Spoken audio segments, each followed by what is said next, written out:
스펙 제로, 정보 제로, 그야말로 취업 준비 제로인 취준생을 위한 취업 정보쇼 취업을 부탁해. 안녕하세요. 안녕하세요. 오늘도 취업의 문을 향해 힘차게 달려볼까요?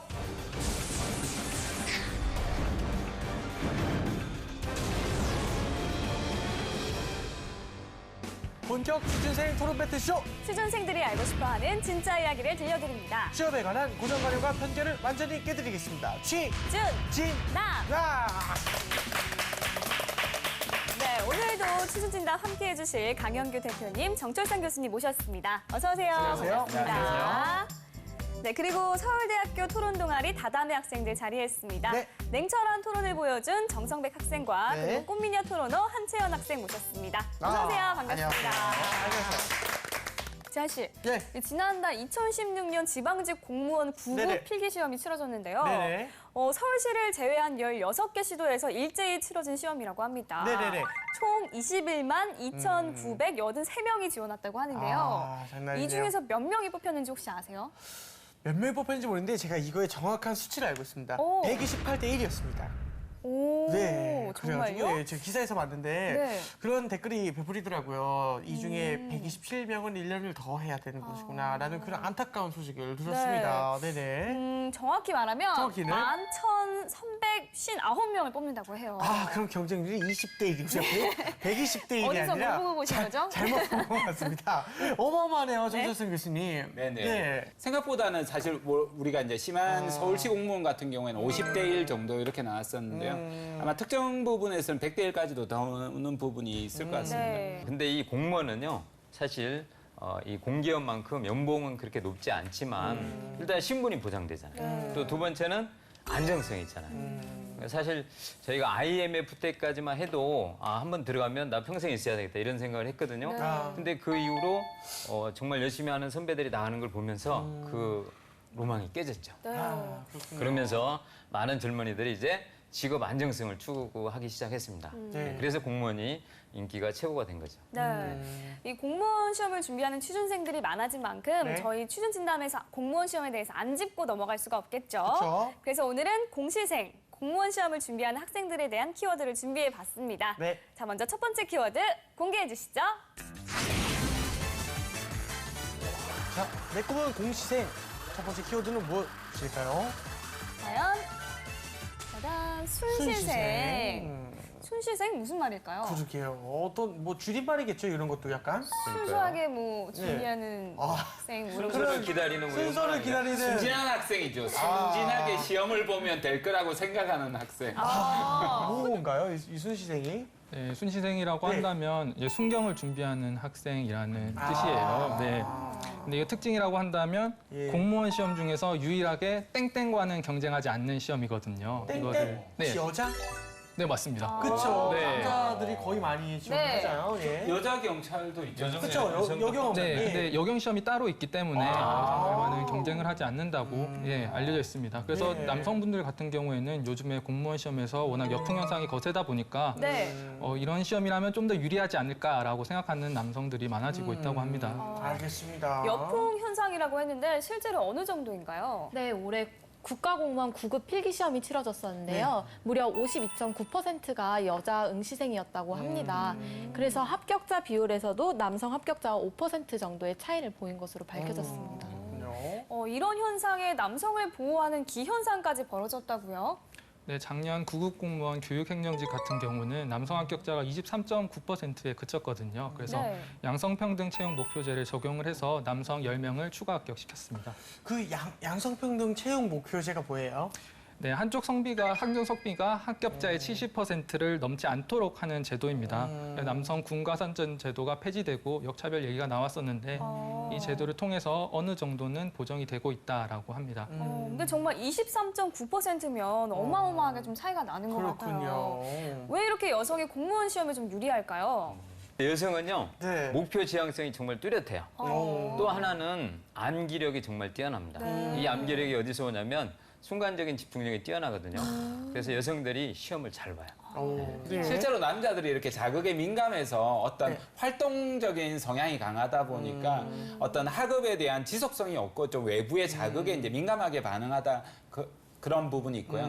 또 한편으로 또 생각해 보면 한국인들이 특히 한국 남성들이 학업의 연속 선상에서 없는 경우가 있습니다. 네. 대체로 군대라는 것을 한 2년 정도 이제 갔다 오면 공백 선상이 생기다 보니까 아무래도 여자들에 비해서 좀 시간적으로 불리한 부분이 있지 않을까 저는 그런 생각이 듭니다. 네. 네. 자, 계속해서 두 번째 키워드 확인해 보도록 하겠습니다.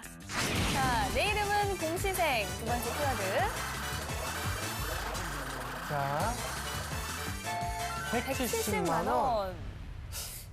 이거 저거 170만 원? 초봉 아닙니까? 약간 이거 학원비 아닐까요? 학원비. 뭐 한 달에 한 들어가는 달 생활비. 비용. 취업 준비 비용? 취업 준비 비용. 책값. 책값이 책값이요? 170만 원씩. 책값은 얼마예요? 두 번째 키워드 준비한 재현 학생. 네. 뭔가요? 170만 원. 바로 공시생들이 한 달에 공부를 하고 또 생활하는데 드는 비용이 무려 170만 원이나 한 달에요? 든다고 합니다. 진짜. 뭐 방값, 밥값, 독서실비, 학원비, 책값까지 다 포함하다 보니까 네. 170만 원이라고 해도 절대 여유롭게 생활할 수 없다고 하는데요. 네.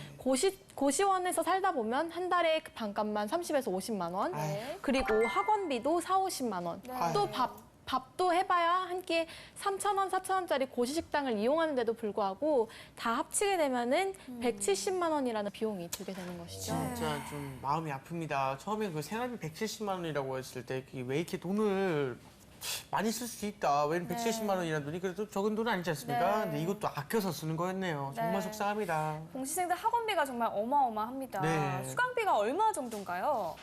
종합반의 경우는요, 네. 1년에 500에서 600 정도, 이 정도 부담을 해야 됩니다. 또, 이 종합반으로 부족하다고 생각되는 학생들은 네. 1대1 과외를 받을 수 그렇죠. 있잖아요.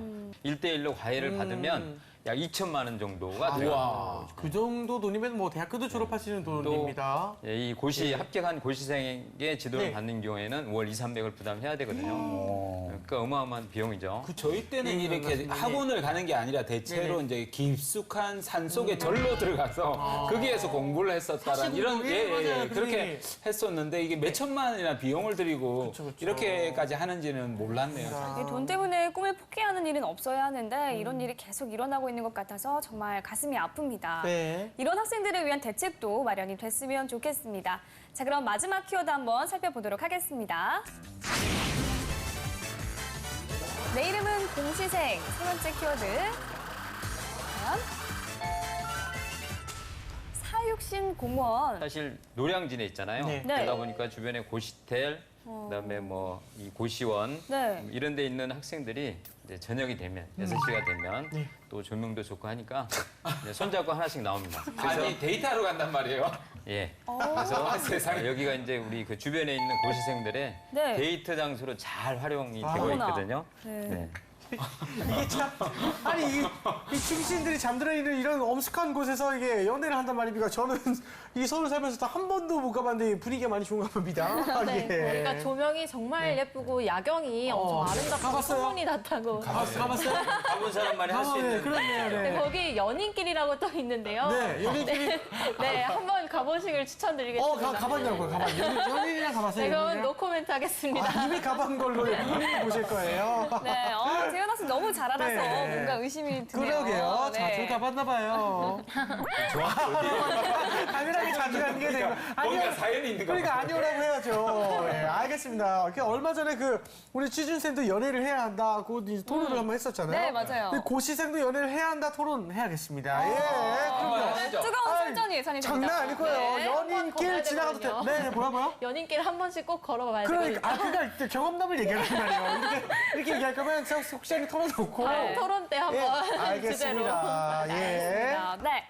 오늘 이렇게 해서 공시생에 대한 핫 키워드 알아봤는데요. 이제 본격적으로 토론 배틀을 시작해 보도록 하겠습니다. 오로지 취준생의 취준생에 의한 취준생을 위한 취준진담 오늘의 주제 공개합니다.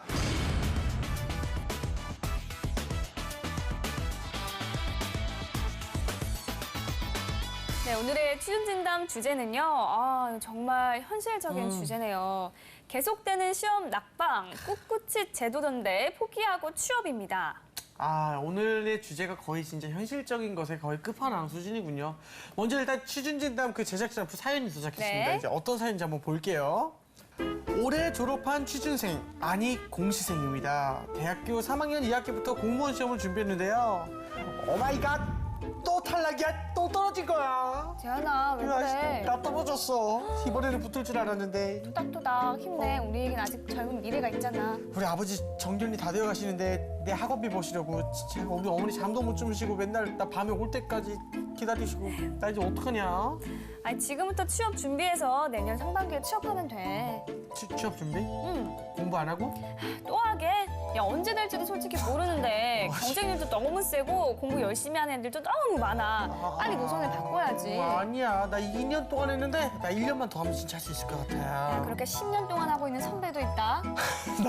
나 스펙도 없는데 그럼 어떻게 살아? 야, 너 지금까지 계속 공부했잖아. 토익 자격증 공부도 잘할 수 있어. 아, 1년만, 딱 1년만 더 해보고. 1년이 2년 되고 2년이 3년 되고 너 그런다? 사실 앞이 안 보입니다. 깜깜합니다. 2년 동안 붙잡았던 이 길을 접고 다른 길을 간다는 게 과연 옳은 선택일까요? 속상하네요. 네. 이렇게 뭔가 그 고민이 가슴을 와닿는 주제는 참 오랜만인 것 같습니다. 네. 예, 정말 고민 많이 될 것 같아요, 그렇죠? 네. 아깝게 떨어지면 정말 다음에는 될 것 같잖아요. 궁금한 게 있어요. 네. 아깝게 떨어진다는 건 알 수 있어요. 점수가 나와요? 네, 네, 알죠. 나와요? 나와요. 그러니까 본인이 측정을 해보면 알 수 있는 거죠.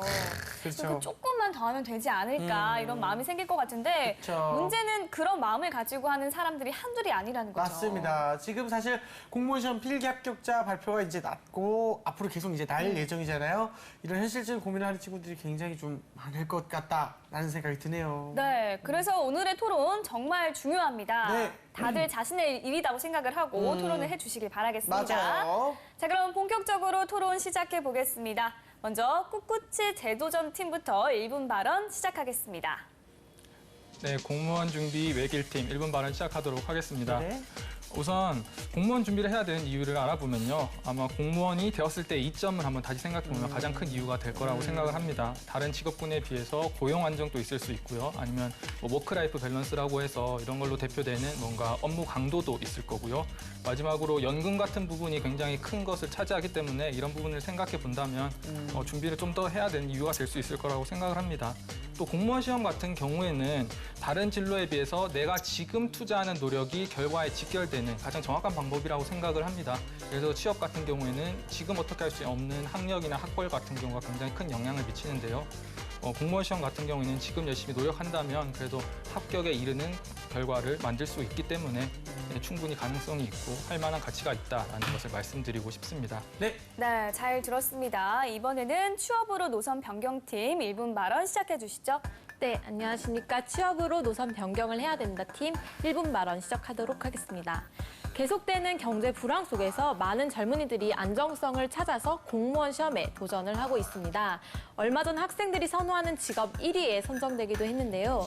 하지만 많은 이들이 선호하는 만큼 그 경쟁률은 어마어마합니다. 응시자 중 약 5% 또는 심할 때는 1%만이 최종 합격의 영광을 누릴 수 있죠. 이런 상황에서 몇 번의 시험 기회의 끝에도 계속해서 공무원 시험에 불합격하게 되었다면 나중에 다른 진로를 새로 시작하기에도 버거울지도 모릅니다. 현실적으로 많은 기회 비용 그리고 또 시험 준비 비용을 고려했을 때 몇 번의 시험 도전 끝에 합격을 하지 못했다면 새로운 진로를 모색하는 것이 맞지 않을까요? 네, 알겠습니다. 잘 들었습니다. 자, 인생의 전환점을 맞이한 순간 어떤 선택을 하냐에 따라서 미래가 바뀔 수 있기 때문에 이 순간의 선택이 참 중요한 것 같습니다. 그래서 그 선택에 오늘 저희 토론이 조금이나마 도움이 됐으면 좋겠습니다.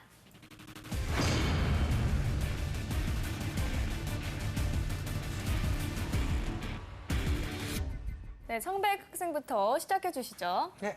네, 사실 뭐 가장 먼저 전제되어야 할 부분은 자신의 상황을 객관적으로 판단하는 게 제일 중요한 것 같아요. 그렇군요. 스스로 판단을 해서 내가 이 시험과는 정말 인연이 없는 것 같다, 아니면 능력이 안 되는 것 같다라고 생각한다면 뭐 1년이 아니고 몇 달만 준비해도 빠져나와야 되는 게 맞는데 사실 대다수가 느끼는 불안함은 그런 건 아니라고 생각을 하거든요. 네. 내가 다른 사람들에 비해서 늦은 건 아닐까, 혹은 뭐 다른 친구들은 취업을 하는데 내가 하는 게 약간 힘들지 않을까라는 생각들이라고 생각을 해요. 근데 그런 생각은 할 필요가 없다고 생각을 합니다. 왜냐하면 사실 이거 평균적인 합격 기간을 살펴보면 그런 걸 알 수가 있는데요. 사실 공식적인 통계는 잡히지 않고 뭐 개인적인 조사나 아니면 학원 통계에 따르면은 9급 공무원 같은 경우에는 평균적으로 1, 2년 정도를 합격 기간으로 잡는다고 합니다. 네. 또 7급 공무원은 2년이나 3년을 잡고요. 이런 부분에서 보면 사실 2년이라는 기간이 절대적으로 뭐 정상치에서 벗어나 있지 않기 때문에 조금 더 시간을 투자하는 것은 괜찮을 것 같습니다. 알겠습니다. 하지만 물론 합격에 이르렀다면 그런 2, 3년의 세월에 대한 충분한 보상을 받을 수 있겠지만 합격하지 못한 경우에는 사실 3년 동안 도전을 했는데도 비용은 비용대로 들고 시간은 시간대로 들였지만 남는 건 아무것도 없을 수 있거든요. 그래서 몇 번 도전을 내가 해봤는데 더 이상 합격을 하지 못했다 하면 새로운 진로를 모색하는 게 나을 것 같습니다. 공무원 시험 2년이나 도전해서 안 된 것은 되게 마음이 안타까운 마음도 있고 0.5점, 1점으로 안 되는 학생들이 있거든요. 충분히 그런 마음을 먹을 수 있을 것 같습니다. 근데 이제 계산을 해보면 아까 돈이 많이 든다라고 했었는데 평균 170만 원 한 달이 든다라고 했었거든요. 네. 지방에서 이렇게 서울로 올라오는 친구들이 되게 많이 있습니다. 학원가로. 그러면 170만 원이라 하더라도 이게 12개월이면 1년이면 2,040만 원이고 2년이면 4,080만 원이고 다시 또 1년을 더하면 6,120만 원입니다. 거기에서 또 잃어버리는 기회비용까지 생각해 버린다라면 나중에 감당할 수 없는 돈이거든요. 1억 이상의 돈을 여러분 벌려고 하면 시간이 얼마나 월급 생활을 얼마나 해야 될 것 같습니까?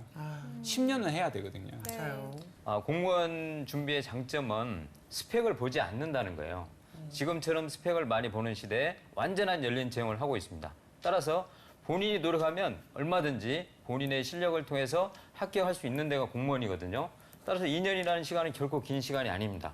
더군다나 3학년 2학기부터 시작을 했기 때문에 이 친구는 빨리 시작했어요. 따라서 향후 1, 2년을 돼도 절대 후회가 남지 않는 도전이라고 생각이 듭니다. 1년만 더 하면 이렇게 하면서 제가 5년 한 사람을 봤었고 10년 정도 한 사람도 봤었거든요. 도서관에 갈 때마다 있어요. 이게 20대에 시작을 했는데 나중에 보니까 머리가 다 빠져 있더라고요. 근데 결국 네. 어떠셨나요, 결국? 그러게요. 제가 볼 때는 떨어지신 것 같아요, 결국은. 제 친한 친구 중에 하나도 예전에는, 지금은 연령 제한이 없는데 예전에는 연령 제한이 있었거든요. 아, 그래요? 그 연령 제한에 결국 포기를 했었거든요. 취업도 못 하고 나중에 장가도 못 가고 여러 가지 겨우 이제 40이 넘어서 장가를 아유, 갔었거든요. 속상하네요. 그래서 이제 그런 부분에서도 딱 시한을 설정을 하고 중도에 그만뒀으면 좋겠습니다. 그 시한을 뭐 설정을 하는데 2년이라는 시간은 사실 도전조차 안 해보고 그만두는 거랑 같은 거다. 그리고 이제 제 주변에서도 보면 우리 기업체 많이 다니잖아요. 네. 사기업 다니다가 그만둬요. 네. 이 기업 조직 내 스트레스 때문에, 과도한 스트레스 때문에 그만두거든요. 네. 그리고 그만두는 많은 사람들이 공무원에 도전합니다. 네. 그래서 이제 저랑 같이 직장 생활을 하던 분도 지금 그 모 대학교 교직원으로 가 계시는데 이처럼 사실 본인의 성향만 맞다면 저는 공무원에 과감히 도전하고 뭐 2년이 아니라 3학년 2학기부터 시작했다면 4년, 5년 준비하는 게 훨씬 저는 효율적일 것 같아요. 예. 오히려 이런 분들이 사기업에 가면 이제 적응하지 못하고 도태되는 경우가 많죠. 네, 근데 하지만 안타까운 게 취업 시장도 요즘에 녹록지 않잖아요. 그래서 취업 시장의 문을 두드릴 때도 내가 나이도 중요하고 또 스펙도 중요한 게 현실입니다. 하지만 공무원 시험 하나에만 올인을 해서 5년 또 길게는 10년까지 시간을 만약에 들였다면은 이제 그동안 나는 나이는 나이대로 먹어가고 또 스펙은 취업에 맞는 스펙은 준비하지 못했기 때문에 뒤늦게 발을 돌린다고 해도 취업 시장에서도 또 경쟁력이 없어질 수 있어요. 그래서 적당히 도전을 해보고 안 된다면 빨리 다른 길을 택하는 것이 낫다고 그 생각해요. 말씀은 맞는데 실제로도 이게 취업을 이렇게 한 통계를 바라보면요. 1, 2년 이내가 60%입니다. 예, 1년 미만이. 그리고 2년 미만이 20%고 나머지는 3년이 넘어가면 20%밖에 안 된다는 겁니다. 80%가 1, 2년 이내에 성부를 봐야 되는데 다시 넘어간다라는 것은 장기 미취업생으로 남아 있을 것 같은 장미족이라고 우리 지난번에 이야기를 했었는데 그런 부분이 좀 우려스럽습니다. 오히려 저는 이런 부분이 걱정이 됩니다. 이 학생이 뭐 3학년 2학기부터 2년 동안 취업 준비를 했잖아요. 그러면 이미 사실 사기업에서 취업 정년기는 넘겼다라고 할 수 있거든요. 네. 그럼 그 시점에서 또다시 이제 기업에 취업하기 위해서 스펙을 준비해야 되는데 그 시간에 스펙 준비해가지고 이 친구가 합격할 가능성은 매우 낮죠. 그럴 바에는 차라리 공무원에 계속 도전해서 승부를 보는 게 훨씬 저는 좋은 방법이라고 생각을 해요. 근데 이런 시험 준비의 맹점 중에 또 하나가 시험 공부라는 게 사실 집에서 혼자 또는 독서실에서 혼자 하는 외로운 싸움이잖아요. 그래서 정신적으로도 굉장히 스트레스에 많이 시달리고 또 우울증을 겪는 그 정도도 일반인들의 3배 이상 된다고 합니다. 그래서 이러한 극심한 정신적 스트레스까지 고려를 했을 때 내가 적당히 해보고 우리 정 교수님께서 말씀하신 것처럼 이제 내 적성이 아니다라는 것을 스스로 받아들이고 또 인정하는 거 역시 필요하지 않을까 싶어요. 제가 말씀드렸던 것처럼 먼저 말씀드렸던 게 객관적으로 자신을 판단하는 게 가장 중요하다고 말씀을 드렸잖아요. 그런 부분에는 그런 성향도 다 포함이 된다고 생각을 합니다. 제가 혼자 공부하는 게 내 적성에 맞지 않고 스트레스를 받는다면 일찍 나오는 게 맞는데 사실은 고민하는 많은 학생들이 그렇지는 않거든요. 그냥 내가 너무 늦은 게 아닐까라는 막연한 불안감에서 시작되는 거기 때문에 만약 그런 것이 아니라면 조금 더 준비를 해도 된다는 게 제 생각이고요. 평균적인 시험 합격 연령도 작년에 경우를 보면은 평균 29.1세예요. 그래서 지금 같은 경우에는 그렇게 많다고 할 수도 없기 때문에 시간적인 여유도 충분하니까 너무 스트레스 받지 않고 공부해도 괜찮을 것 같습니다. 우리나라 직업이 몇 가지인 줄 아세요? 2만 가지요. 어떤 사람은 5만 가지라고 이렇게 이야기도 하는데 약 14,881가지가 2015년도 조사 결과입니다. 그런데 여기에 보면 우리나라라는 직업을 이제 적어보라고 우리가 보통 5분이나 10분이나 1시간을 줘도 컴퓨터나 스마트폰이 없으면 쓸 수 있는 게 한 개인이 100가지가 안 넘습니다, 대체로. 그러다 보니까 직업에 대한 선택 범위가 너무 좁고 내가 뭘 할 수 있을까 이런 생각 때문에 특히 학업적으로 성취도가 높은 학생들이 선택하는 것들이 시험이거든요. 문제는 과거에는 이게 9급, 7급이 그다지 어렵진 않았어요. 특히 9급은 어렵진 않았고 고졸 시험이었거든요, 원래는. 근데 이제는 대졸까지 모두가 이제 들어가다 보니까 상위 성적 5%, 10% 미만의 모든 학생들이 이제 고민해 보는 게 공무원이거든요.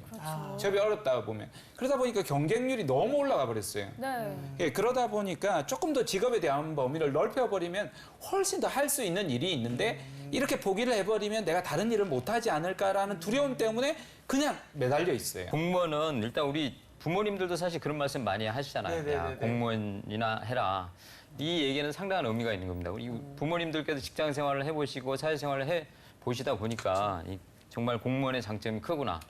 안정감을 줄 수 있구나. 특히 우리가 은퇴를 하고 나면 이게 됩니다. 연금이 나와요. 이런 장점은 우리가 정말 무시할 수 없는 그렇죠. 현실적인 장점이라고 크더라고요. 생각이 됩니다. 네네, 맞습니다. 우리 청년들이 굉장히 재능도 있고 똑똑하고 활동적인데 위축되어 가지고 너무 어느 안정성만을 취하지 않나 이런 좀 현장에서 보면 안타까움이 있습니다. 네. 저도 안정성을 찾지 않고 좀 더 다양한 일을 하는 거는 되게 좋은 얘기라고 생각을 해요. 그래서 네. 저희 청년 세대들이 그렇게 해야지 사회 전반적인 문제가 해결되는 것도 어느 정도는 동감을 하는데 그게 사실은 청년 스스로 깨닫고 한다면 문제가 없겠지만 사회가 그렇게 말하는 게 맞나? 이런 생각은 사실은 들거든요. 왜냐하면 그렇게 시작되게 된 계기가 사회가 고용 안정성을 보장해주지 못했기 때문에 어떻게 보면 공무원으로 많이 몰린 측면이 분명히 있단 말이에요. 네. 근데 그럼에도 불구하고 사회가 너희 청년들이 그런 것보다는 다양성을 좀 더 찾아야 돼라고 말을 한다는 게 어떻게 보면 우리 청년 세대들한테 좀 가혹한 이야기가 될 수 있을 것 같아서 얘기를 하면서 약간 마음이 조금 아픈 것 같습니다. 그렇군요. 네, 두 팀의 이야기 잘 들었습니다. 지금부터는 토론으로는 절대 알아낼 수 없는 진실을 들어보는 시간 갖겠습니다. 그동안 인사 담당자들이 취준생들에게 절대 알려주지 않았던 진실을 낱낱이 파헤쳐 보겠습니다.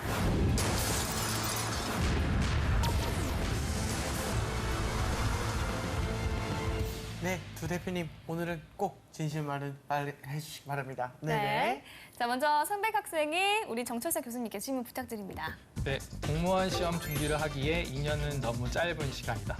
충분하다. 2년은 충분한 시간이다. 네, 공부하기엔 충분하다. 그러니까 전혀 문제가 없다. 문제 없습니다. 문제 없습니다. 아주 단호하시게. 과연 2년은 조금 짧다. 아이고, 네. 찔찔하고. 네네.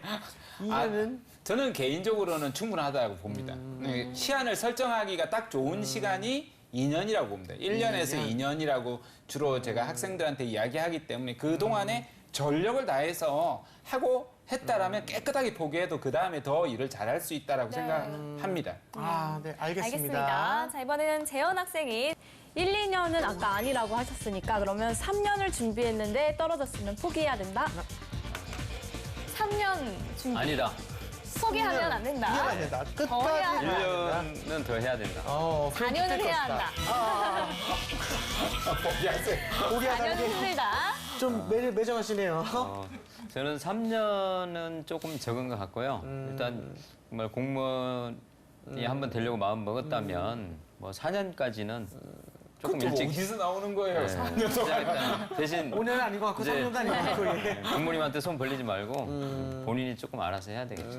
네. 4년 정도 하면 충분히 가능하다고 봐요. 아, 네. 두 분 모두 거짓이 나왔는데요. 솔직하게 답해 주시길 바라겠습니다. 네. 자, 다시 한번 선배 학생 질문해 볼까요? 네, 졸업 후 아무 활동도 하지 않은 채 비어있던 기간 인사 담당자로서 아무런 상관이 없다. 상관 있죠. 상관 있습니다. 아무런 상관없는 건 아니고 상관 무조건 네. 있다. 아, 왜 이렇게 자꾸 올리죠? 저는 진실을 이야기했습니다. 예, 아무런 상관이 없지는 않고요. 공백이 있다라면 공백 그 자체가 사실 마이너스는 아닙니다. 네. 공백 기간 동안에 무엇을 했느냐, 어떤 자세로 임했느냐, 실패를 했더라도 어떤 태도를 가지고 있느냐. 저는 2년의 공백이 있더라도 그 자신의 태도가 더 중요하다고 생각합니다. 알겠습니다. 네, 알겠습니다. 자, 우리 마지막으로 재현 학생 질문할게요. 네. 만약에 자녀분이 될 때까지 공무원 시험을 준비하겠다라고 말한다면 적극적으로 팍팍 밀어줄 것이다. 밀어주겠다. 대신 이 말이 빠졌어. 대신 네가 벌어서 네가 해. 그럼 밀어주는 게 아니지 않습니까? 이게? 그럼 빌어주는 거지 사실 않습니까? 뭐될 잘 되길 때까지는 빌어. 아니고요. 일정 기간 준비해서 안 되면 그때는 다른 길을 현실적인 차선의 선택을 해야 되겠죠. 네, 선택의 기로에 놓인 공시생들의 입장에 대해서 토론을 해봤는데요. 마지막으로 최후 발언 듣겠습니다. 네, 최후 발언 시작하도록 하겠습니다. 우리가 얘기해서 알 수 있었듯이 공무원 시험이 절대로 쉬운 건 아니라고 생각을 합니다. 그럼에도 불구하고 좀 더 도전해보라고 말씀드렸던 이유는 공무원이 가지는 직업적인 메리트도 있었고요. 또 2년이라는 기간이 절대 길지 않다는 그런 이유도 있었습니다. 근데 사실 속으로 가장 많이 생각했던 것은 좀 응원해주고 싶은 마음이 사실은 가장 컸었던 것 같아요. 네. 공시든 뭐 고시든지 20대 일정 시간을 투자해야 되는 굉장히 큰 도전이잖아요. 그리고 그런 어려움을 본인들이 가장 많이 겪고 있을 텐데 응원해주는 사람마저 없다면 그건 굉장히 슬픈 일이라고 생각을 많이 했었거든요. 그래서 객관적으로 판단을 해서 이게 결코 손해보는 것이 아니다, 혹은 더 할 수 있다는 자신감이 남아있다면 좀 더 준비해보는 것도 좋을 것 같습니다. 네. 네, 최종 발언 시작하도록 하겠습니다. 1년에 수백 그리고 수천여만 원에 이르는 준비 비용, 그리고 또 외부와 단절된 채로 오랜 시간 해야 되는 공부, 이 모든 노력에도 불구하고 최종 합격에 이르는 합격률은 5%가 채 되지 않는 것이 현실입니다. 물론 20대 때의 꿈도 너무나도 중요하지만 또 중요한 것은 앞으로 나아가야 될 미래 그리고 저희의 현실입니다. 따라서 내가 2번의 준비 기간을 거쳐서 시험을 응시했음에도 불구하고 실패라는 고배를 마셨다면 이를 받아들이고 이제는 담담히 다른 길을 찾아가야 하는 것이 정말 아쉽지만 또 제 또래 20대들에게 말해주고 싶은 충고입니다. 잘 들었습니다. 매 순간 어떤 선택을 하느냐에 따라서 나의 삶이 결정이 되고 인생의 질을 결정하는 것이라고 합니다. 여러분들도 인생의 큰 선택 속에서 올바른 결정하시고 결정 후엔 후회 없이 나를 믿고 나아가시길 바라겠습니다. 아하. 지금까지 취준진담 함께했습니다. 오늘 자리해 주셔서 감사합니다. 감사합니다. 감사합니다.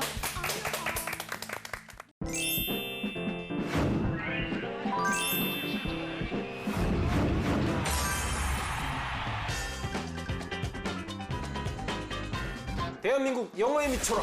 영어 광풍의 근원지는 사실 기업이 아닐까 싶어요. 맞습니다. 그러니까 채용할 때 토익이나 이런 거에 대해서 가중치를 부여한 게 시작이고 영어 말하게 하면 이 두 가지죠. 오픽이랑 토스. 오픽 활용기업, 삼성그룹, 현대모비스, LG전자, CJ그룹 당연히 토익부터 하십시오. 토익이 그렇죠. 가장 싸게 먹힙니다. 맞습니다.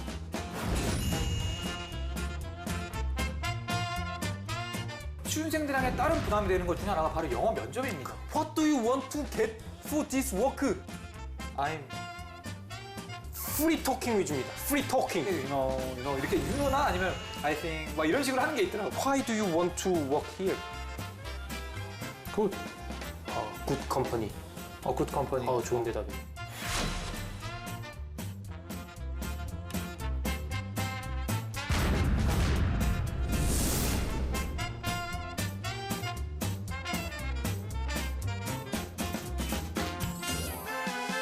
안녕하십니까. 여기는 한국 직업방송 청년 백수 탈출 프로젝트 철수와 존슨의 취업학 기론입니다. 안녕하십니까. 취준생 여러분들의 영원한 동반자 전업 취준생 철수입니다. 네, 저는 대한민국 취업계의 대통령 존슨입니다. 자, 방송에서 보면은 연예인들 그 어떤 무명 시절 얘기들 많이 늘어놓잖아요. 그런 게 좀 오히려 재밌을 때가 있더라고요. 다들 취준생 여러분들은 아마 지금이 본인들의 흑역사라고 생각을 하고 계실 텐데 그렇죠. 지금이 아마 가장 황금기가 아닐까. 그럼요. 뭐 취준생뿐만이 아니라 대기업들도 흑역사가 많았는데 아이 그럼요. 대기업들의 흑역사 한번 살펴보도록 하겠습니다. 좋죠. 아, 이거 좋은 생각인데요? 좋은 생각이죠?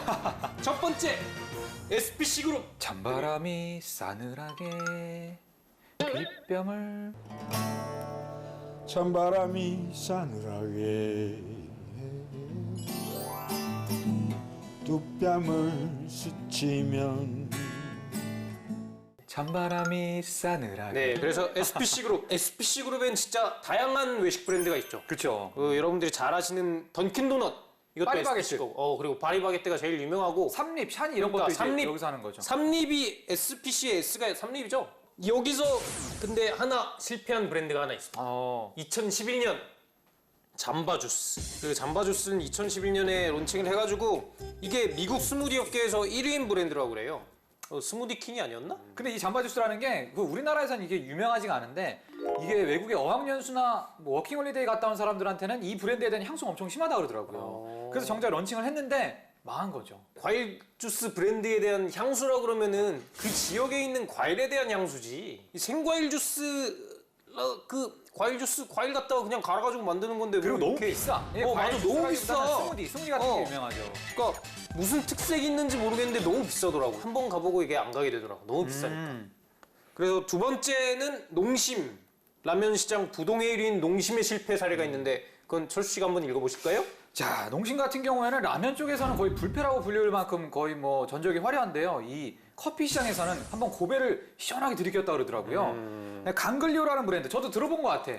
이 약간 아니 저는 잠바주스는 그래도 들어봤는데 강글리오는 처음 들어봤어요. 근데 강글리오로 이제 인스턴트 커피 시장에 이제 2013년에 이제 도전장을 내놨는데요. 근데 이게 사업 2년 만에 이게 지난해 2015년 6월에 이제 잠정 중단했다 그러더라고요. 2년 만에 중단할 정도면 진짜 엄청나게 이게 했다는 거예요. 근데 이게 보니까 저는 강글리오가 무슨 바리스타 이름인 줄 알았어. 무슨 에드워드 권 이런 거 있잖아.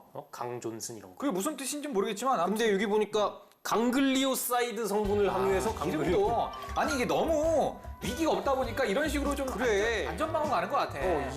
이름부터 이게 요즘에 어느 누가 이런 식으로 이름 짓니까. 이거는 이게 누가 이 이름을 듣고 커피 브랜드라고 생각을 하겠습니까? 그리고 세 번째로는 대상입니다. 이 조미료 업계 1위죠. 대상이라고 하면은 여기가 그 로즈버드. 근데 로즈버드 같은 게 유명했어. 약간 마크가 80년대 스타일이야. 초록색에다가 원두 이렇게 장미 있어갖고. 그 장미 있는. 그러고 보니까 저도 최근에 이걸 본 적이 없어. 결국 이제- 사실 이게 다 이디야가 대체하는 그런 형국. 맞아. 이디야로 거의 다 바뀐 것 같아요. 이제는 이게 마지막 남은 매장이 하나가 있는데 그 대상 본사 건물 1층에 있다고 합니다. 그냥 사내 커피숍. 그렇습니다. 커피숍처럼 운영되는 거네요. 그리고 네 번째 어디가 있습니까? 이게 CJ 제일제당이 나오네요. 제일제당 같은 경우가 이제 분말 카레 인델리.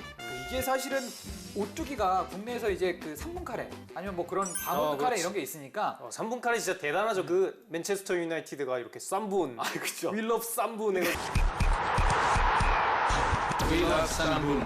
나온 이런 거잖아. 거를 넘어설 수가 없다 그러더라고요. 그지. 그러니까 이런 거에서도 사실 분말 카레에서도 맥을 못 추고 있고 그리고 또 이제 CJ가 했던 착즙 주스 시장에서도 사실은 이게 거의 착즙 주스 시장에서도 물러나면서 안성 공장에서도 거의 뭐 유야무야 없어진 어떤 사례 중에 하나가 됐다고 하더라고요. 자, 아무튼 이렇게 보니까 기업들도 사실 진짜 이런 부침이 있는 거예요. 그러니까 우리 인생에도 아마 부침이 있겠죠. 그렇죠. 중요한 거는 지금 여러분들의 인생이 떠 있는 거라는 거. 이런 걸 좀 기억했으면 좋겠습니다. 그 대기업 같은 경우는 뭐 이렇게 뭐 브랜드 하나 망한다고 이렇게 망하는 거 아니잖아요. 그렇죠. 근데 저희는 다릅니다. 대본 이렇게 써있네요. 빨리 다음 코너로. 자, 저희 한번 뭐 열심히 하시길 바라면서 빨리 다음 코너로 한번 가볼까요? 네, 자, 빨리 가볼까요? 빨리시다.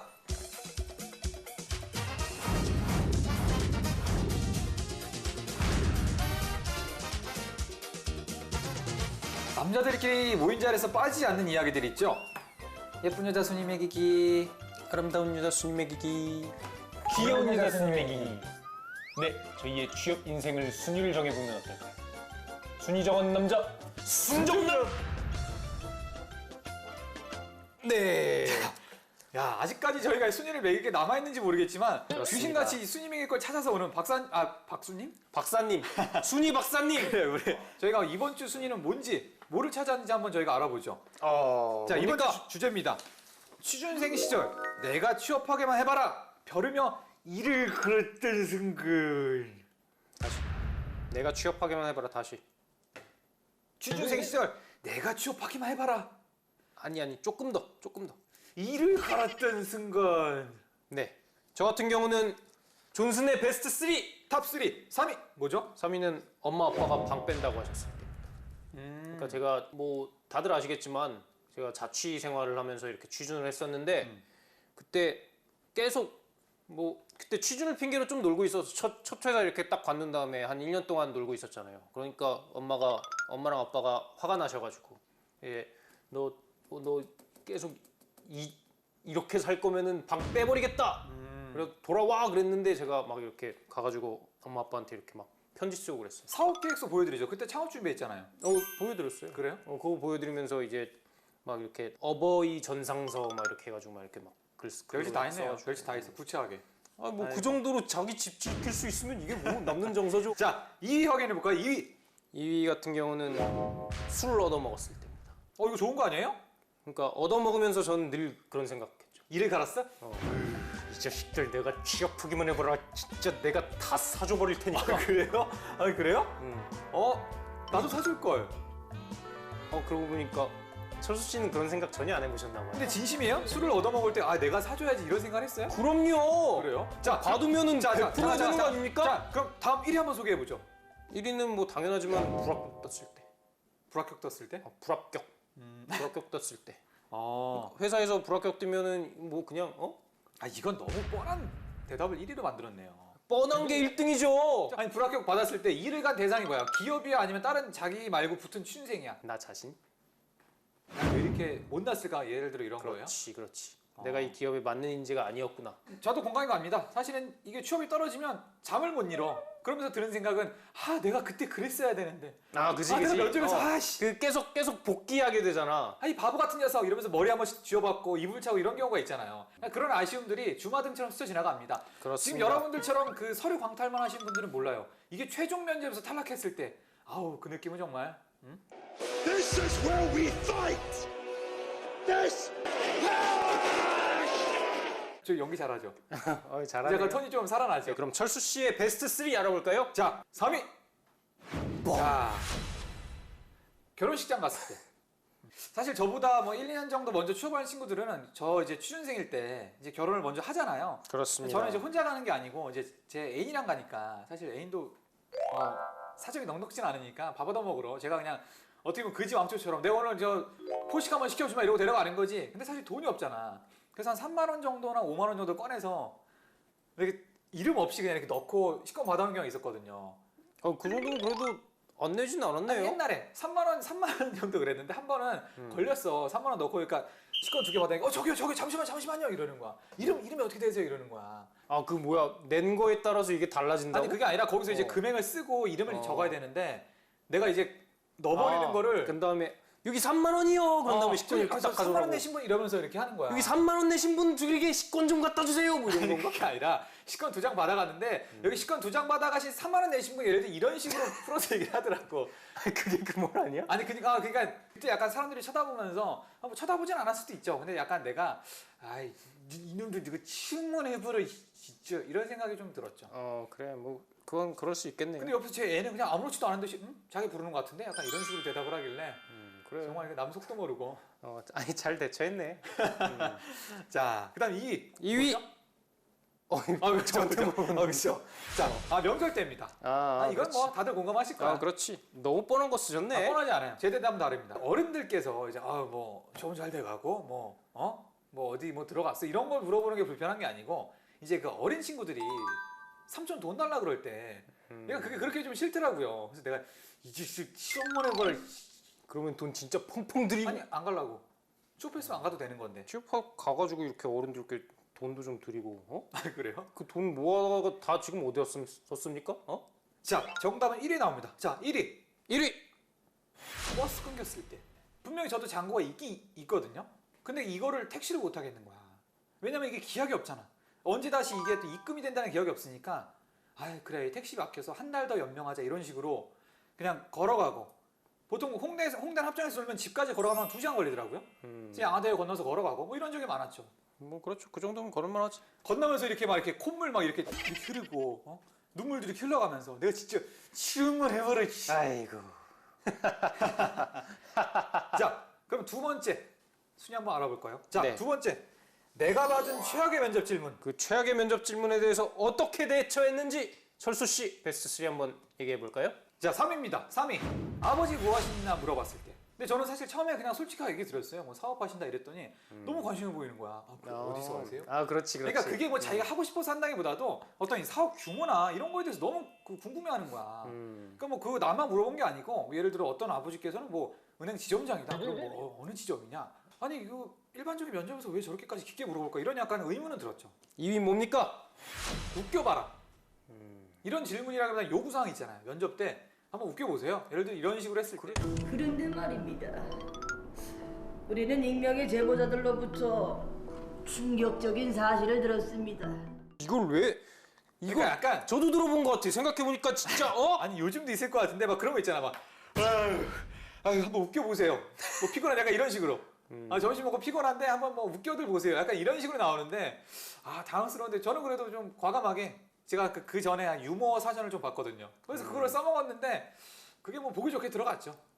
아무튼 뭐 취준생 여러분들께서 사실은 이 웃겨봐라는 질문은 인신공격이 아니기 때문에 언제든지 튀어나올 수 있는 돌발 질문 중에 하나입니다.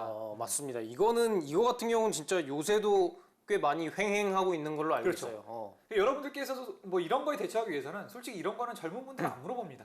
약간 나이대 있는. 맞아. 맞습니다. 맞아요. 맞아.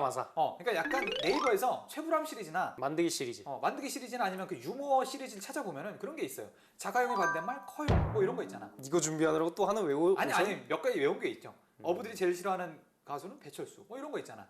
그거 신한은행 때 그쵸? 그대로 했던 거. 그런 건 대여섯 개 있는데 좀 외워가시면 분명히 살면서 도움됩니다. 입사에서도 나중에 그 사모님한테 상무님 이러면서 말하면 분명히 도움됩니다.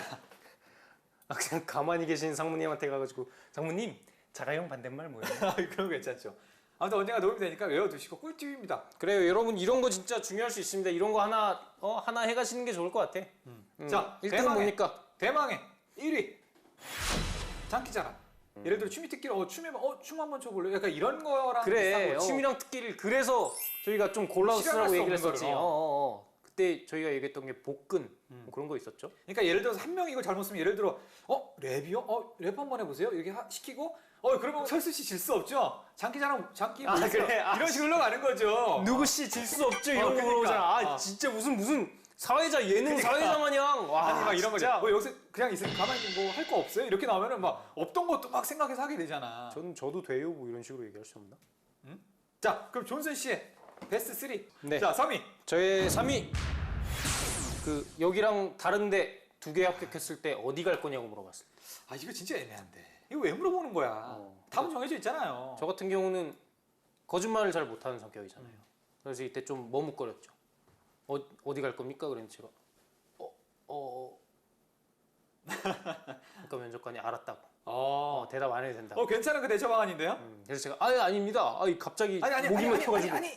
아니 그게 아니고요. 잠깐 목이 맥혀가지고. 잠깐. 그런 식으로 하면 더 깊은 인상을 줄 수 있죠. 떨어지죠. 그렇게 하면 떨어지잖아. 아닌데? 붙었는데요? 이거 증명할 수 있는 자, 거야. 두 번째. 떨어졌어. 노래 시켰을 때. 이거 비싸네. 자, 대망 1위. 존슨 씨 1위 한번 공개해 주시죠. 제 대망의 1위는 그겁니다. 면접관이 이런 것까지 물어보더라고요. 존슨 씨는 결혼 생활은 행복하십니까? 이건 역시 제가 거짓말을 잘 못하잖아요. 그래서 제가 질문을 받고 그랬더니 면접관 알았습니다. 알겠습니다. 이러면서 웃음이 그냥 같이 웃음꽃이 피었지. 하하하. 그 기분 제가 잘 알죠? 그러면서. 공감대 형성될 수 있으니까. 그렇죠.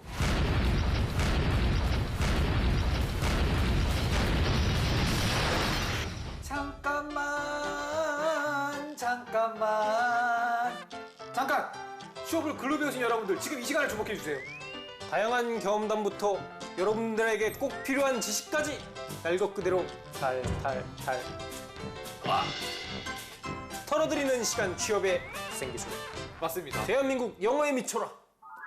이 영어는 지금 무슨 취준생뿐만 아니라 뭐 할아버지 할머니 그리고 아줌마 아저씨 그리고 애기들 전부 다가 지금 영어에 미쳐 있는 그러니까. 우리나라인데 이게 진짜 수정체일 때부터 배운다는 말이 있어. 그래서 엄마가. 이 영어 공부 기업들은 영어 공부에 대해서 어떻게 아니 생각하나? 광풍의 근원지는 사실 기업이 아닐까 싶어요. 맞습니다. 그러니까 채용할 때 자꾸 그 어떤 토익이나 이런 거에 대해서 가중치를 부여한 게 시작이고 그러면서 그럼 취업 준비하면서 계속 900을 넘어서 만점을 얻으려고 하고 그래 진짜 수능에만 이렇게 영어를 딱 하고 땡 쳤으면은 토익 같은 게 이렇게 막 이렇게 커지고 그러진 않았을 거 아니에요. 그냥 대학 들어가면 영어 그냥 딱 땡하고 그냥 다 까먹었을 텐데. 그러니까 저희가 이제 특목고를 나왔잖아요. 그러니까 그 외고 당시에도 그 수능 영어가 아니라 토익을 배우는 친구들이 일부 있었어.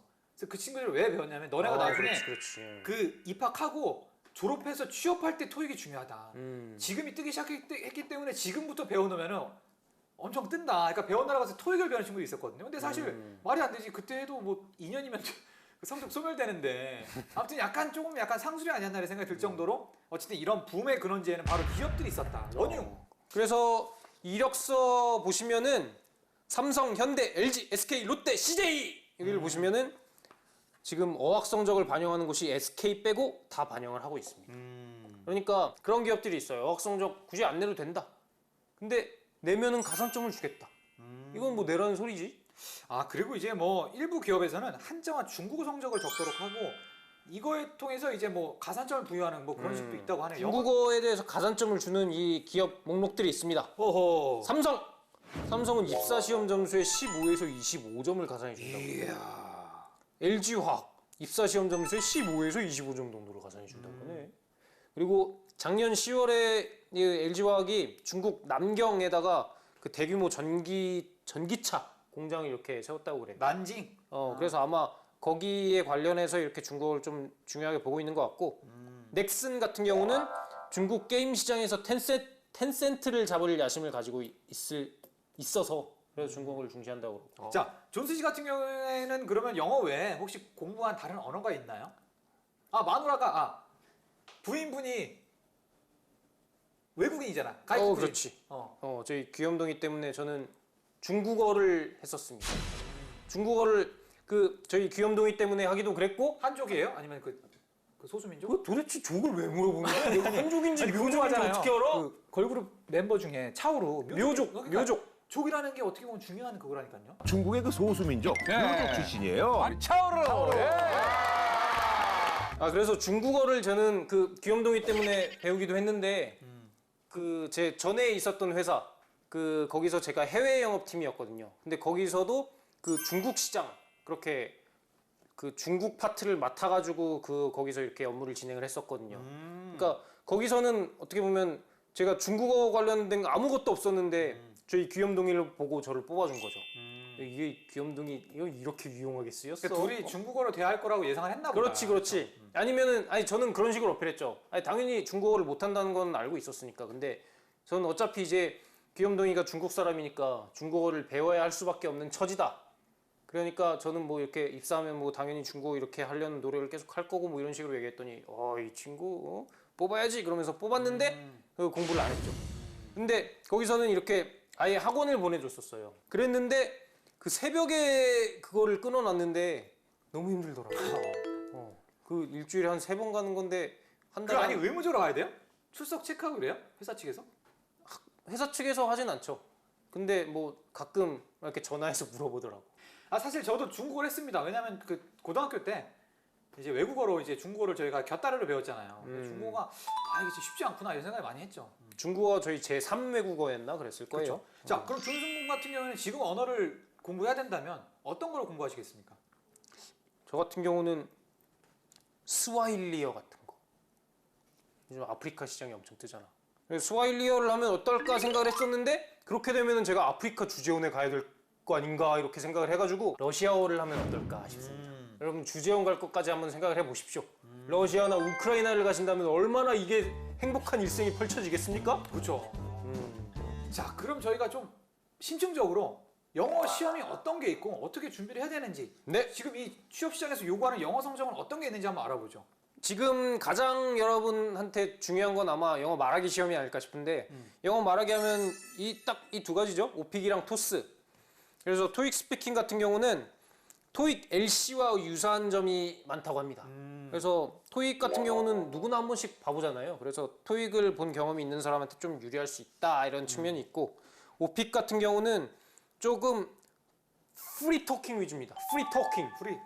그래서 외국인과의 이렇게 대화 경험이 좀 많은 어학연수나 이렇게 유학을 갔다 온 이 친구들. 응시료가 토익 스피킹은 77,000원, 오픽 같은 경우는 78,100원입니다. 그렇습니다. 주관사가 중요한 게 주관사가 토익 스피킹 ETS야. 근데 이런 건 익숙하잖아. 나는 이 오픽 HTFL 이런 거 짜증나는 게 이력서 쓸 때 악트풀. 영어 성적이랑 뭐 영어 종류 성적 주관사를 써야 되는데 토익 이거는 쉬우니까 ETS 쓰는데 그래. 헷갈리는 거야. 맞아. 이렇게 자격 시험 쓸 때 막 이렇게 막 주관사까지 물어본 거 있잖아요. 이런 거 진짜 아니 뭐 물어볼 수 있는데 아니 이게 생각이 안 나는 거면 난 그래서 아씨 뭐야 이거 다시 메일 주셔서 HTFL 이렇게 보거나 아무튼 이런 주관사 알아두면은 이력서 쓸 때 좀 편합니다. 그렇습니다. 오픽 활용기업 삼성그룹, 현대모비스, LG전자, CJ그룹 정보가 있고 토스 활용기업 삼성 현차, CJ, 같이 CS. 본다는 거죠, 이 친구야. 저 뭐라고 했나요? 자, 그러니까 이런 어떤 영어 성적, 영어 준비를 하면서 취준생들이 궁금증을 그게 그렇죠. 어떤 게 있는지 질문 사항을 좀 확인해 볼까요? 자, 첫 번째 질문입니다. 이력서에 어학 점수 적는 칸이 있는데 제 점수가 너무 낮습니다. 차라리 안 적는 게 나을까요? 아니면 있는 점수라도 적는 게 나을까요? 제가 대답해 드려야 되는 거죠? 이 친구는 대답할 수 없는 문제니까? 아니 근데 이게 이 친구가 약간 면접관 같네. 너무 이거 어려운 질문을 이렇게 어떻게 아니요, 어렵지 않습니다. 어렵지 않습니다. 뭐죠? 대답해 보세요. 본인이 생각하기에 너무 낮다고 생각하면 쓰지 마십시오. 뭐 솔로몬인가? 근데 이거는 솔로몬의 선택입니까? 이거는 약간 말하기가 어려운 게 요즘 대기업이나 중견기업 같은 경우에는 기본적으로 요구하는 점수가 있어요. 그러니까 기본적으로 당연히 요구할 때는 써야 되는 거고. 이거 같은 경우는 이게 진짜 이 질문자의 의도와 지금 처지를 예측을 하고 답변해줘야 되는 거예요. 그런 식으로 아니 그렇게 그냥 너무 간단하게 답변할 거면은 아니요, 이런 질문을 할 그 사람이라면 쓰지 마십시오. 근데 너무 낮은 거야 이거. 한 270 이렇게 막 자기 발 사이즈만큼 나온 사람 있잖아. 초수 씨는 245? 자, 두 번째 질문입니다. 토익, 토플, 탭스 중 취업할 때 가장 많이 보는 점수는 무엇인가요? 무엇부터 시작해야 할지 고민입니다. 이거는 무슨 이런 고민은 사실 제가 봤을 때 의미가 없습니다. 사실은 기업에서 근데 이런 걸로 고민하는 친구들이 있긴 있어요. 진짜 있는데 그 친구들한테도 지금 이 방송을 보는 친구들한테 얘기하고 싶은 게 아무 상관없습니다. 그러니까 예를 들어 토익은 난이도가 낮으니까 탭스 점수를 이거 받으면 좀 뽑히지 않을까? 아니지. 이건 이미 자격제가 됐기 때문에 탭스 이거 너무나 토플 이거 너무나 뭐 이걸 똑같아. 맞아. 그리고 아직 세 가지 중에서 아무것도 안 하신 친구라면은 당연히 토익부터 하십시오. 토익이 그렇죠. 가장 그 시간도 덜 들어가고 가장 싸게 먹힙니다. 이제 또 취준생들에게 다른 부담이 되는 것 중에 하나가 바로 영어 면접입니다. 그렇습니다. 자, 우리가 그럼 영어 면접까지. 철수 씨는 영어 면접 몇 번이나 보셨죠? 저는 한 3번 정도 본 것 같아요. 공통점은 이게 그 회사 직원이 보는 게 아니고 옆에 그 영어 담당 면접관이 따로 있어요. 근데 그분 같은 경우는 이제 어떤 그 회사 소속이 아니라 용병이지. 그냥 돈 주고 그냥 알바로서 한 거야. 아닙니다. 이 친구는 초본 거고. 저 같은 경우는 진짜 임원급 사람들이 직접 영어로 이렇게 물어본 경우도 굉장히 많아요. What do you want? 이런 사람 아니야? 그렇습니다. 그렇게 물어보는 거지. How are you? What do you want? What do you want to get for this work? Something like dirty air, water and to 부정사가 수동태로 쓰일 때 예문안 말해볼 사람.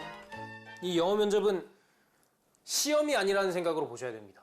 뭐 외국인이 됐든 외국인 용병이 됐든 아니면은 뭐 이렇게 What do you want 하는 상무님이 됐든 그분이랑 이렇게 좀 대화를 한다는 식으로 좀 막 미국식 제스처 써가면서 I don't know.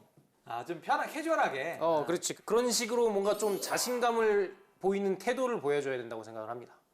그래서 그런 게 조금 먹히는 거고 이게 제 경험상 보면은 자신감이 떨어지다 보면은 말이 괜히 길어지더라고 영어가. 영어가 또 길어지다 보면 여러분 가뜩이나 영어 실력도 안 되는데 이게 덧보록 나게 돼 있다니까. 그러니까 짧게 이렇게 간단하게 끊어서 하는 게 좋습니다. 근데 저 같은 경우도 이제 영화나 어떤 제가 NBA를 좋아하니까 인터뷰 같은 걸 많이 보잖아요. 그러니까 약간 그 흑인들이 얘기할 때 계속 이렇게 생각할 때 이렇게 하는 게 아니고 계속 이렇게 you know, 계속 you know 이렇게 you know나 아니면 I think 막 이런 식으로 하는 게 있더라고요. 약간 이런 추임새를 넣어주면서 생각하면서 약간 이런 식으로 하면은 약간 이런 추임새를 넣으면서 진짜 대화하는 것처럼 얘기를 하면 오히려 낫지. 오히려 진짜 약간 준비한 것처럼 그런 거 있잖아. 그런 뭐 지원 동기가 뭐냐 이런 걸 물어볼 때도 진짜 준비한 것처럼 하는 애가 있어. 그러면서 막히면 또 생각하다가 막 다음 문장 생각해내고 이런 거보다는 진짜 맞아. 그 진짜 외우면은 진짜 뽀록 나는 게 진짜 영어 면접인 그렇죠. 거. 그러니까 이게 영어 면접을 더 잘하는 애를 뽑는 게 아니라 그러니까 어느 정도 대화만 통하면은 그냥 결격 사인은 아닌 예를 들어서 해외 영업 이런 부서가 아닌 이상 그 정도만 하면 됩니다. 네. 자, 그럼 그 영어 면접에서 그러니까 어떤 걸 물어보는지 한두 개 정도만 짚고 넘어갈까요? 그렇죠. 그러니까 사실 저 같은 경우에는 그러니까 면접에서 물어볼 말을 물어본 경우도 있어. 그러니까 뭐 지원 동기가 뭐냐, 이 회사 왜 지원했냐, 너 어떤 직무 지원했냐 이렇게 물어본 경우가 있고 또 그렇게 얘기하다가 캐주얼한 것도 물어보는 경우가 있어. 뭐 취미가 뭐냐, 아니면은 뭐 요즘 강남 스타일 뜨는 것 같은데 뭐 설명해봐라. 뭐 이런 주제를 던져주는 경우도 있고. 그러면은 제가 몇 가지 질문을 던져보죠. 저한테? 뭐 철수 주제 면접 많이 보셔야 되잖아. 영어 면접. 영어 면접 하는데 지원 안 할 거예요. 그거를 철수 씨가 어떻게 합니까? 가가지고 딱 갑자기 볼 수 있는 거야. 저도 진짜 그랬던 적 저는 많았어요. 그 영어 면접을 본다는 사전 공지 없이 그냥 영어 막 이렇게 한 적 많았거든요. 철수 씨도 그럴 겁니다. 알았지? 알았어, 몰랐어. 이게 지금 피가 되고 살이 되는 질문이니까 대답해 보십시오. 저요? 네, 말씀하세요. Tell me a little about yourself. 이게 그러니까 자기소개를 해달라는 거잖아요, 그렇죠? 이 질문은 진짜 웬만하면 거의 다 나오죠. 무조건 처음에 한 번씩 돌아가는 거지. 그러면은 꼭 그 문장으로 시작하잖아. Let me introduce myself. 나는 you know. 아니 이게 먼저 자기소개를 해주세요 했는데 제가 자기소개를 해도 되겠습니까? 이렇게 시작을 하는 겁니다. 이게 오픽 정형화된 문장이거든요. 그럼 이거는 사실 자기소개하면서 그러니까 회사에 대한 얘기도 해야겠죠, 그렇죠? 약간 섞어서 난 누구 어디 지원하게 된 누구다 뭐 이러면서 너무 캐주얼하게 하는 사람이 있으니까는 말이야. 이것도 어쨌든 면접의 연장선 상이고. 그리고 보통 이런 것도 많이 물어보죠. Why do you want to work here? Here. 왜 우리 회사에서 일하고 싶습니까? 철수 씨는 뭐라고 답합니까? Good. Good company. good company. 좋은 대답이네. 잘하네. 그렇지. 그리고 뭐 어떤 게 또 있습니까? 이런 거. Do you have any questions? 우리 철수 씨가 얘기한 질문 같은 경우가 보통 나오는 질문이니까 여러분들이 그 질문해야 될 그런 질문 그걸 몇 개 준비해 가는 것도 괜찮은 것 같아요. 그렇죠. 영어 얘기는 저희가 이 정도로 마무리할까요? 그렇죠. 뭐 저희가 영어에 대해서 그렇게 많이 할 말이 그러니까 없어요. 사실 저 같은 경우에는 뭐 아무튼 뭐 열심히 준비하시길 바라고 아무튼 오늘 저희가 알아본 이 영어 성적 같은 경우는 사실 벼락치기가 좀 어려운 부분이 있어요. 왜냐면은 지금 당장 토익 복화 책 사서 그걸 외운다고 한두 달 만에 되는 것도 아니고 당장 한 두세 달 정도가 남은 것 같은데. 그렇죠. 영어 같은 경우는 진짜 그냥 뭐 벼락치기로 공부할 수 있는 게 아니죠. 그렇죠. 하루 1시간, 하루 2시간 이렇게 공부해서 되는 게 아니고 그냥 생활이 돼야 됩니다. 네. 그래서 요즘이 딱 여러분이 지금 영어 공부하기 가장 좋은 시기입니다. 여러분들 바이바이. See you later. See you later.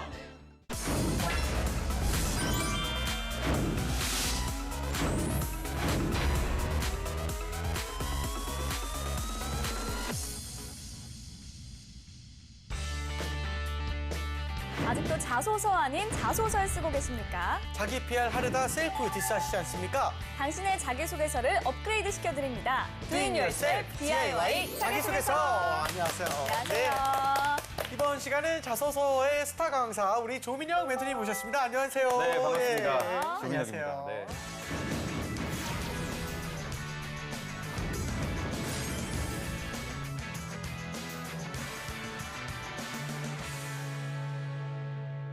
네, 오늘 알려주실 내용 어떤 겁니까? 오늘부터는 이제 본격적으로 네. 더 아마 기대를 하실 것 같아요. 실제로 자소서 항목 유형별로 저희가 나눠서 다양한 항목별로 어떻게 접근해야 되는지를 살펴보는 시간을 오늘부터 계속해서 갖도록 하겠습니다. 항목이요. 네. 성장 과정부터 사실 입사 포부까지 너무 여러 가지 있는데 어떤 내용부터 살펴볼 건지 혹시? 네네. 제가 질문 하나 드리면 예. 구직자들이 가장 작성하기 어려워하는 항목이 뭔지 아세요? 저 같은 경우는 입사 후 포부. 그것도 입사 후 어려운 포부. 거. 네. 뭐 10년 후에 10년 후에 뭐 이런 거. 네. 맞아요.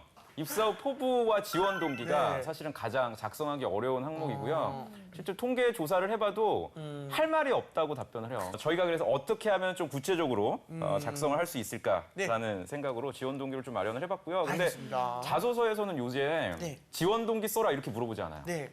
어려워지고 있습니다. 이게 과연 지원 동기를 물어본 항목인가 싶을 정도의 꽈서 물어봐요. 그러니까 대표적으로 CJ 같은 경우 1번 항목에 왜 그러니까 지원한 계열사가 아니면 안 되는 이유가 무엇이며 네. 그게 이제 소제목으로 하나가 있고요. 그리고 두 번째는 그 중에서도 지원한 직무에서 일을 잘할 수 있는 이유는 무엇인지.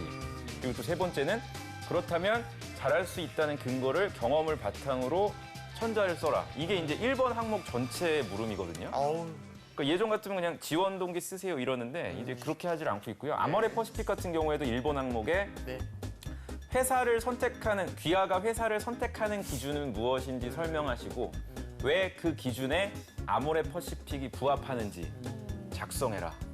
네, 엄숙해져요.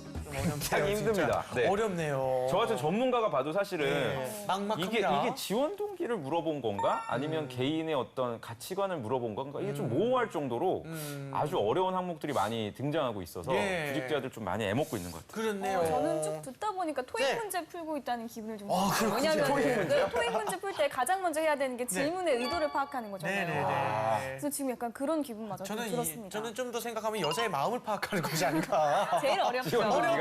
네네. 어렵습니다. 알 수 없는. 의도를 알 수 없죠. 네네. 맞아요. 알겠습니다. 자, 그러면 자기소개서의 핵심이라고 할 수 있는 지원 네. 동기부터 어떻게 쓰면 좋을지 한번 배워보겠습니다.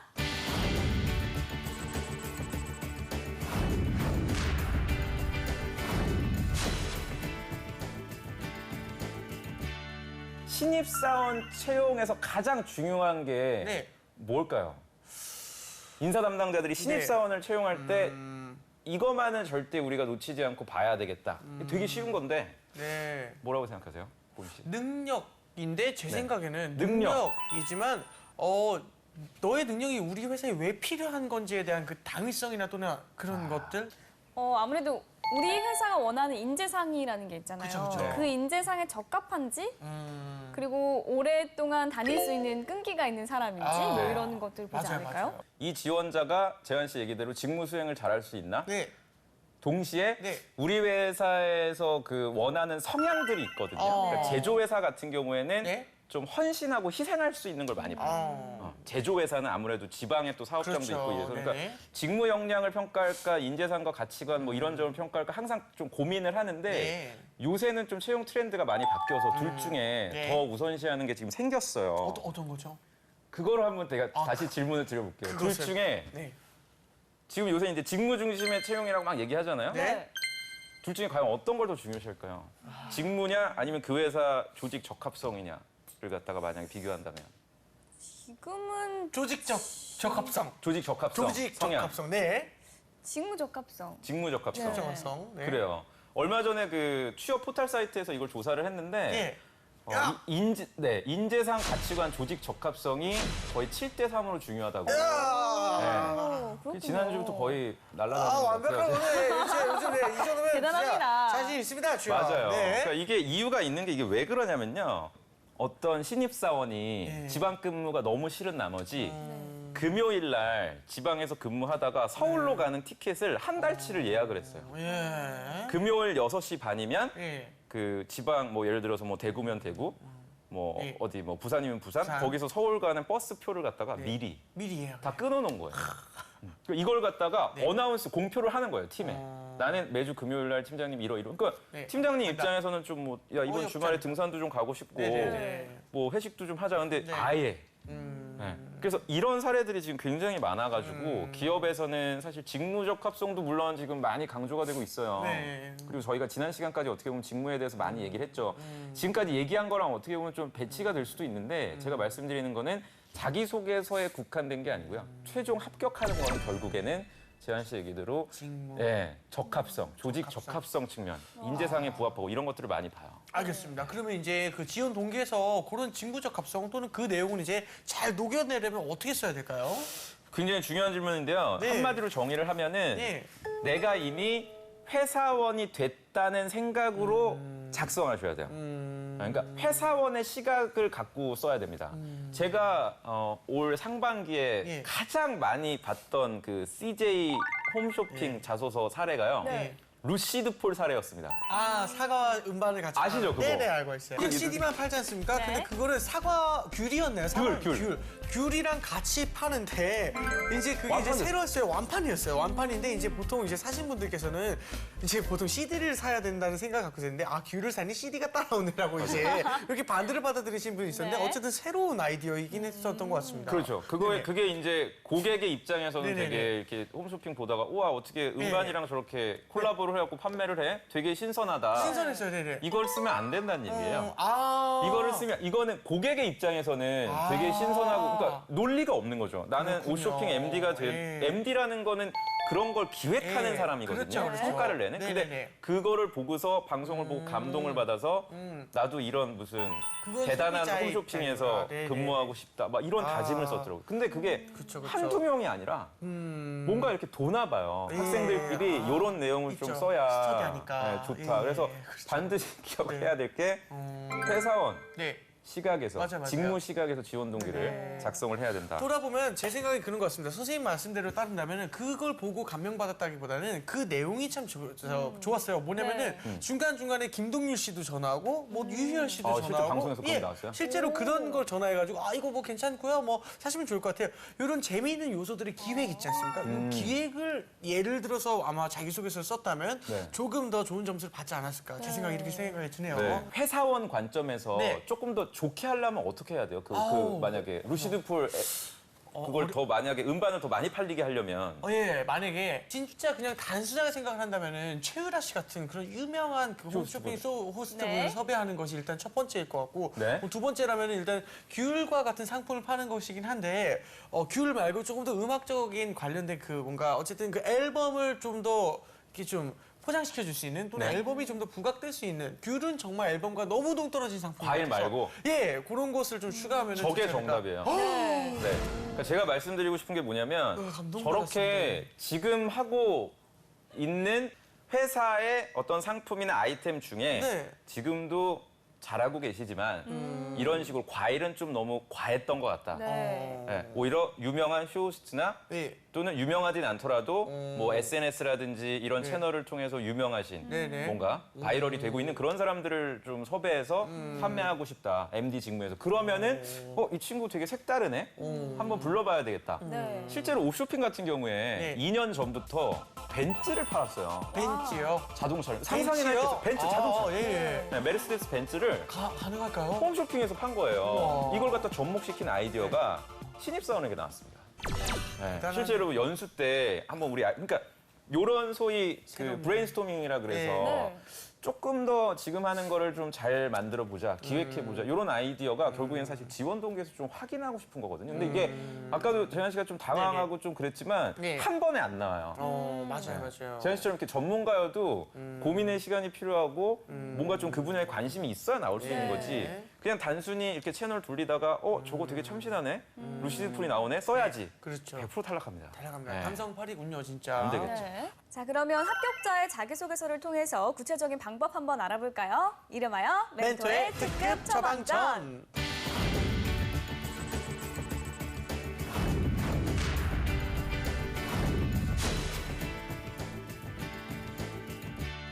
네, 제가 질문을 한번 읽어보겠습니다. 두산그룹, 지원하는 회사의 분야에 대한 지원 동기를 자유롭게 기술하세요.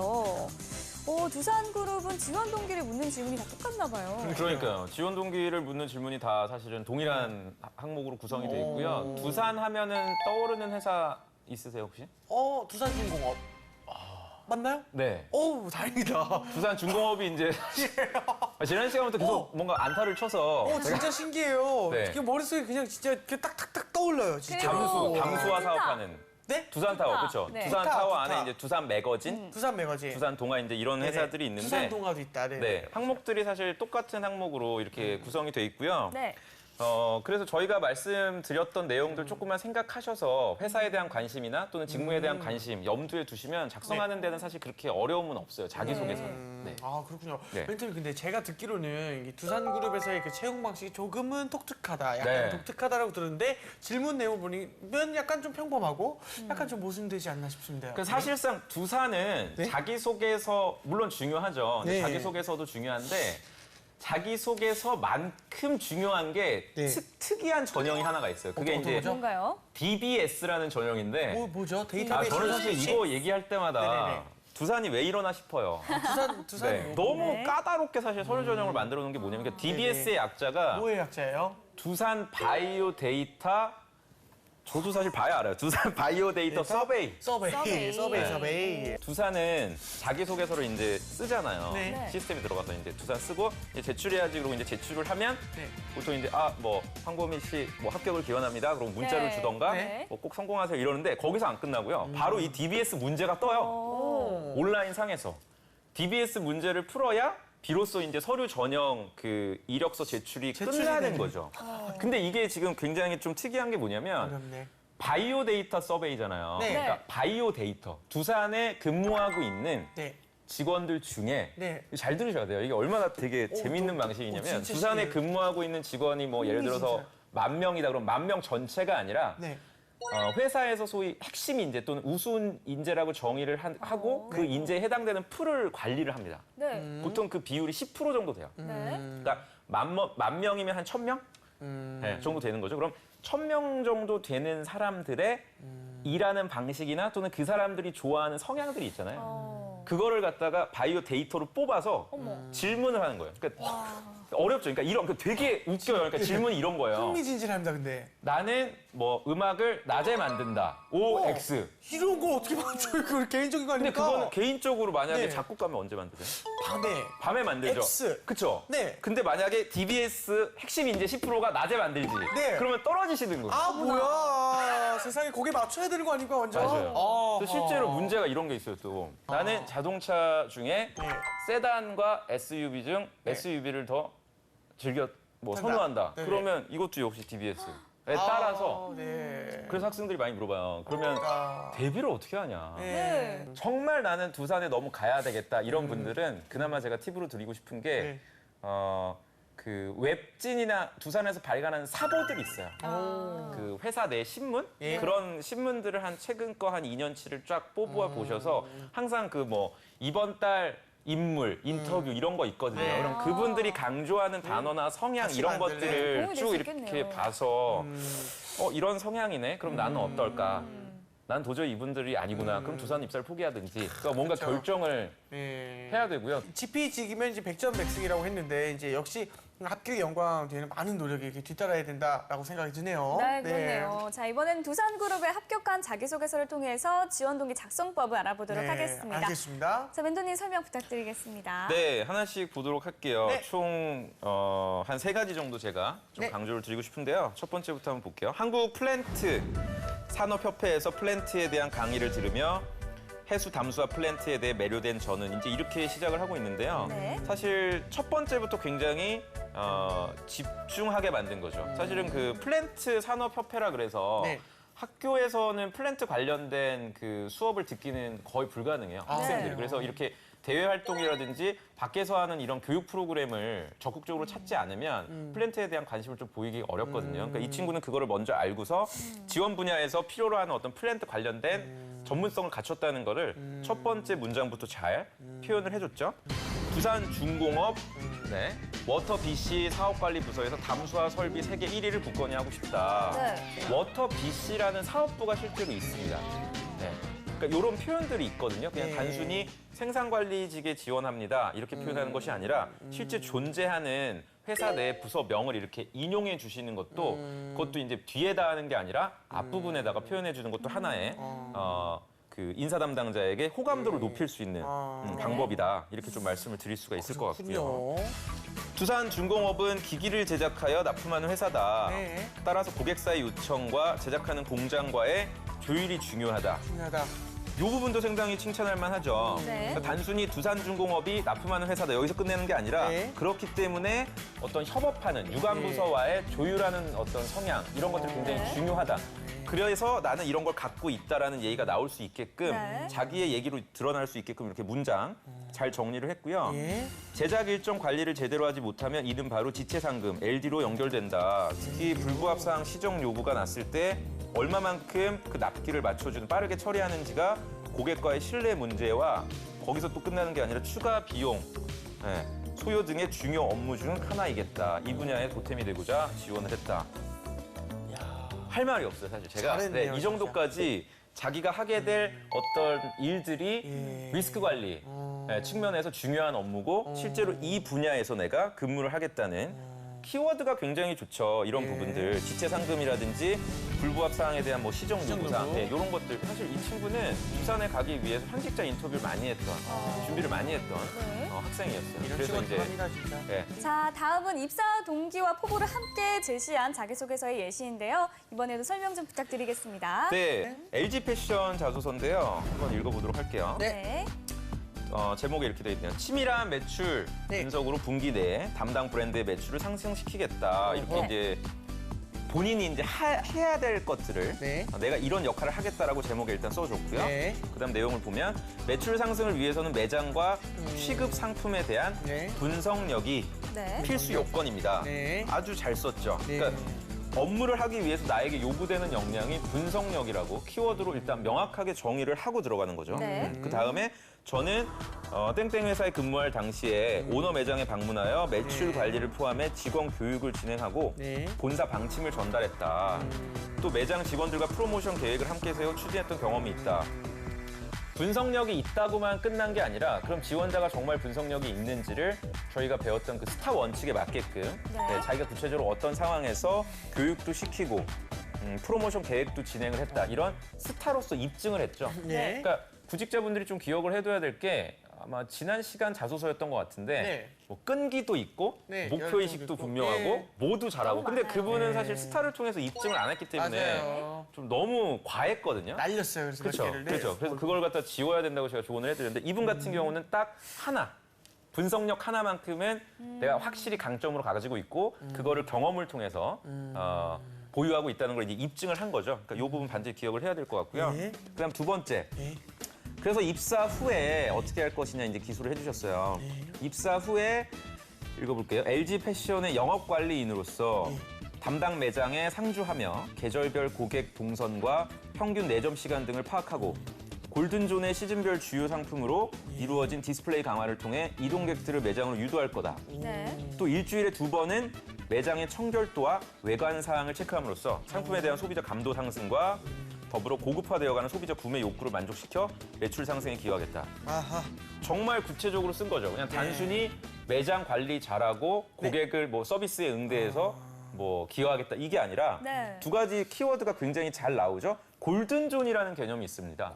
요거는 좀 오늘 방송 중에 아주 중요한 부분이 아닐까라는 생각이 들어요. 그 골든존이라 그래서 영업 관리자들은 매대를 관리를 할 때 그 소비자들이 제품 우리가 살 때요.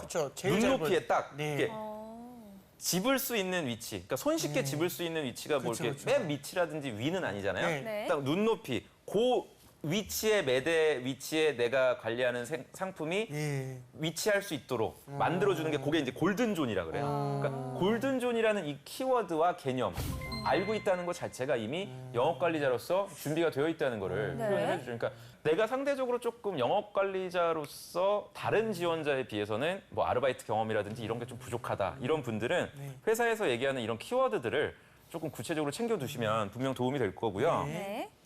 그다음에 이제 또 두 번째 보시면 또 일주일에 2번 이렇게 쓰시는 게 좋아요. 주당 2회씩 방문하겠다. 이렇게 현실적으로 내가 입사 후에 실현시킬 수 있는 구체적인 이런 계획들이 있잖아요. 거창하게 뭐 매출을 높이고 얼마만큼 상승시키겠다 이런 게 아니라 청결도, 그다음 감도 상승, 소비자 감도 상승 이런 구체적인 지표와 표현을 통해서 내가 실제로 입사 후에 하게 될 업무에 대해서 이해하고 있다는 점을 가시적으로 보여주는 아주 훌륭한 자소서가 아닐까. 보통 이제 LG 패션 같이 이렇게 패션 쪽에 지원하는 친구들은 의류학과라든지 또는 뭐 서민공학이라든지 전공자들이 많아요. 그래서 활동들을 굉장히 많이 했더라고요. 뭐 한세실업이나 이런 의류 밴더 회사에서 아르바이트라든지 인턴을 하기도 하고 그러니까 그 경험을 또 막 씁니다.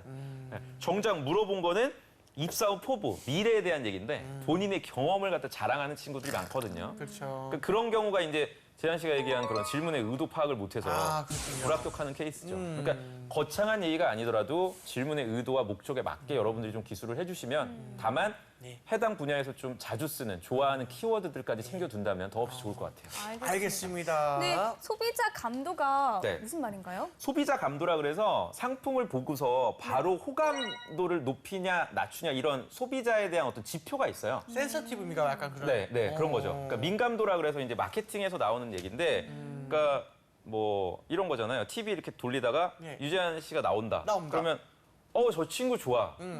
또는 싫어. 뭐 그런 거. 네네. 그런 거죠. 그러니까 뭐 인지도가 됐든 또는 평소에 어떤 그 사람 또는 아이템이 갖고 있는 어떤 느낌들 있잖아요. 그런 것들은 그러니까 LG 패션에 대한 어떤 인상이나 호감도를 좀 높일 수 있게끔 만들어 보겠다는 어떤 지표인데 이런 것들도 어떻게 보면 좀 해당 분야에 대해서 미리 좀 준비된 지원자다. 이렇게 알 수가 있을 것 같아요. 알겠습니다. 자, 이번에는 이제 취업 준비생이 쓴 자기소개서를 가지고 지원 동기 작성법 한번 배워보겠습니다.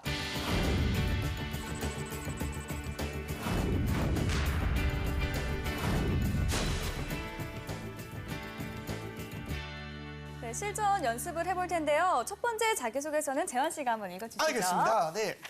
학창 시절 기획력 훈련을 하면서 주류 백화점이 아닌 비주류 백화점의 성공 전략에 대해서 연구한 경험이 있습니다.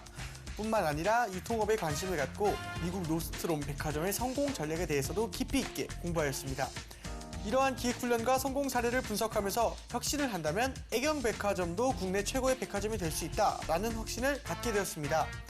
애경백화점에서 참신한 아이디어를 바탕으로 애경백화점이 국내 최고의 백화점으로 성장하는 데 일조하고자 지원하게 되었습니다. 멘토님이 보시기엔 어떤가요? 네. 일단 매번 말씀드리지만 영업관리직인데 사람에 대한 어떤 그러니까 대인관계 측면에 대한 강조가 아니라 지식 측면을 강조하고 있어요. 그렇다 보니까 좀 지원 동기에 적합하지 않다라는 생각도 들고요. 사실 이 자소서는 굉장히 좀 위험한 내용이에요. 왜냐하면 애경백화점이 비주류라는 걸 지금 깔고 들어가는 거예요. 그러니까요. 그러니까 마이너 백화점이라는 걸 이미 하지 않아도 될 얘기를. 그러니까 백화점 업계에서 이제 그 메이저라고 할 수 있는 3대 그 백화점들이 있죠. 롯데백화점, 현대백화점, 그다음 현대, 신세계백화점. 뭐 신세계. 한화갤러리아, 신세계 뭐 이렇게 있는데 이런 데에 비해서는 확실히 뭔가 떨어진다는 걸. 그러니까 굳이 이 비주류라는 표현을 왜 썼을까? 그러게요. 네, 라는 좀 아쉬움이 있어서. 하고 가는 거죠. 이거는. 그렇죠. 네네. 그런 부분이 조금 부족했네요. 네, 부족해요. 알겠습니다. 자, 그렇다면 이제 혹시 멘토님이 수정하거나 보완을 하신다면 어떻게 좀 하실지. 사실 이분은 사실 전체를 다 바꾸셔야 돼요. 그러니까 일부만 바꾸는 다시 써라가 정답이거든요. 네, 완전 전면 수정을 해야 되는데 그쵸, 그 그쵸. 방향을 좀 말씀을 드리면 이런 유통이라든지 이런 소비재, B2C 쪽은 지금 자소서, 이거 잘 들어야 돼요. 지금 자소서를 쓰는 그 시즌에 맞는 내용을 써주시면 됩니다. 그러니까 예를 들어서 지금 6월, 7월이잖아요. 그러면 휴가철이잖아요. 그럼 휴가철에 백화점에서 고민하고 있는 휴가철에 매출을 높이기 위해서 백화점이 고민하고 있는 이런 사안에 대해서 써주셔야 돼요. 맞아요. 지원 동기 측면에서. 실제로 그 휴가철에는 시즌 오프라는 제도를 통해서 그 할인 행사를 하고 있지 않습니까? 네네네. 이런 거를 좀 포함하시면 좋을 것 같다는 그렇죠. 생각. 그런 식으로 특정 떠올라요. 이게 이렇게 참 신기해. 본인이 그냥 떠올라요. 이거를 이제 이렇게 해야 되겠구나라는 이 방송을 진짜 직접 보시면 한 증인이 접니다. 진짜 보시면 저희가 나중에 느껴요. 기회가 되면 어떻게 방청객도 이렇게 불러서 그러게, 다 같이 호흡하는 방송. 그랬으면 참 좋겠네요. 좋겠네요. 네. 알겠습니다. 자, 그러면 다음 내용도 한번 살펴보도록 하겠습니다. 이번엔 제가 한번 읽어볼게요. 예쁘게 해주세요. 네, 한국 유나이티드 제약은 저에게 꼭 맞는 맞춤복과 같은 느낌이 좋은 기업입니다. 감성적이네. 불안하네요, 좀. 네. 첫 줄부터. 그렇죠. 네. 첫 번째, 지속적으로 고속 성장하고 있다는 점이 저의 진취적인 성향과 매우 흡사하다고 생각합니다. 두 번째, 규모에 비해서 빠르게 세계 시장을 염두에 두고 사업을 했다는 점입니다. 마지막으로 나눔의 경영을 실천하는 기업의 문화입니다. 인생을 독하게 살되 다른 사람들에게 베풀어 살고 싶은 제 인생의 비전과 너무나 잘 맞는 기업입니다. 한국 유나이티드 제약에서 성공하기 위한 두 가지를 준비해왔습니다. 첫째, 판매 경험입니다. 3번의 유통업체 판매 아르바이트를 하면서 영업은 거절부터 시작한다는 것을 알게 되었습니다. 상대방의 거절에 포기하지 않고 끊임없고 제안할 수 있는 근성을 갖추고 있습니다. 둘째, 제약 분야에 대한 관심으로 이종의 잡지 등을 정기적으로 구독하면서 관련 분야의 지식을 쌓아가고 있습니다. 이를 통해 업계 트렌드, 경쟁 관계, 제약 분야에 대한 용어 등에 친숙합니다. 이러한 관심으로 현장에서 누구보다 빠르게 적응하도록 하겠습니다. 이 글은 어떤가요? 이분은 정말 그 여러 가지 합병증이 있죠. 그러니까 여러 병증이 있죠. 한두 가지가 아니기 그렇죠. 때문에. 종합병원입니다. 네, 종합병원. 그렇죠. 이미 사실 한 4개 정도가 있는데요. 네. 첫 문장부터 조금 이런 비유적인 표현이 있잖아요. 네. 너무 그러니까 뭐 감정적이었던 것 같아요. 저에게 꼭 맞는 맞춤복이요. 어떤 느낌인가요? 이 맞춤복이라는 게 이게 맞춤복이라는 게. 이런 주관적인 표현이 있잖아요. 네. 그러니까 맞춤복이라는 게 어떤 의미인지를 작성자 말고는 사실 알기 어려운 이런 비유적인 그렇죠, 표현 삼가해야 됩니다. 그렇죠. 자기소개서에서는 맞습니다. 비유, 뭐뭐와 같이, 뭐뭐처럼 이런 식의 표현은 설득력이 좀 부족하다. 맞아요. 좀 고쳐야 되고요. 예. 또 두 번째는 여기 보시면 또 진취적인 성향과 매우 흡사하다. 네네네. 정말 많은 지원자들이 진취적이다. 자기 나름대로 이제 지원 동기 논리를 만들 때 네. 저희가 아까 만들었던 그 논리는 회사원 관점에서 어떤 개선점이나 아이디어를 얘기하는 게 가장 회사원들이 좋아한다고 했잖아요. 그렇죠. 근데 구직자분들이 잘못 이해하는 게 일치한다, 닮았다. 같다. 너무 싫어요. 네, 그렇게 쓰는 분들이 있거든요. 뭐 현대자동차의 어떤 도전적인 글로벌 사업 그런 어떤 모습들이 나의 어떤 도전성과 일치한다. 그러니까 일치한다, 뭐 부합한다 이런 표현들은 안 쓰셔야 됩니다. 자소서에. 네. 다른 어떤 접근을 좀 해주셔야 되고요. 네. 그다음 또 세 번째 마지막으로 나눔의 경영을 실천하는 기업의 문화다.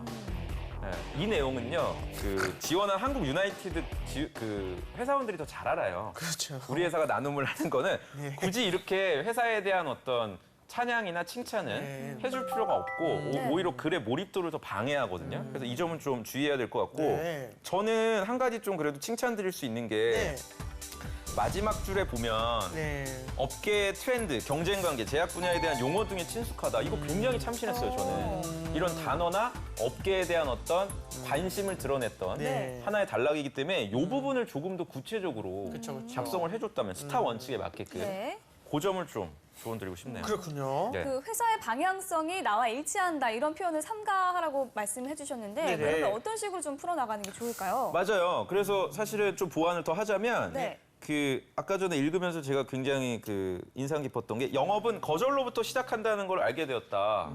이게 어떻게 보면 실패 경험이거든요. 판매 경험을 했는데 3번의 유통업체 판매 경험을 하면서 거절을 해야 성과가 날 수 있다는 이런 영업관리자의 적합한 경험이에요, 이거는. 그래서 이 경험을 조금 더 세부적이고 구체적으로 앞에 얘기했던 그 제약 쪽 그 단어 선택, 이런 대학 쪽 키워드 요거랑 맞물려서 요 2가지를 구체적으로 써주시는 게 좋고요. 앞서 얘기했던 뭐 나눔의 경영, 비전과 너무 잘 맞아요 이런 내용들은 과감하게 삭제하시기를 강조드리겠습니다. 알겠습니다. 네, 그리고 제가 아까 읽다가 봤는데 비문 표현들이 있어서 거절을 포기하지 않고 끊임없고 제안할 수 있는 근성을 갖추고 있습니다. 끊임없이 제안할 수 있는 그러니까 내용 수정도 필요하지만 기본적으로 이런 맞춤법이나 문맥이 매끄럽게 하는 것도 참 중요할 것 같다는 생각이 들었습니다. 베이스입니다. 맞습니다. 네, 오늘도 이렇게 멘토님께 배워보는 시간 가졌는데요. 오늘도 좋은 말씀 감사합니다. 네, 다음 시간에 감사합니다. 또 뵙겠습니다. 감사합니다. 네, 오늘 저희가 준비한 소식은 여기까지입니다. 대한민국의 모든 취준생이 취업 전쟁에서 살아남는 그날까지 취업을 부탁해는 계속됩니다. 취업을 부탁해.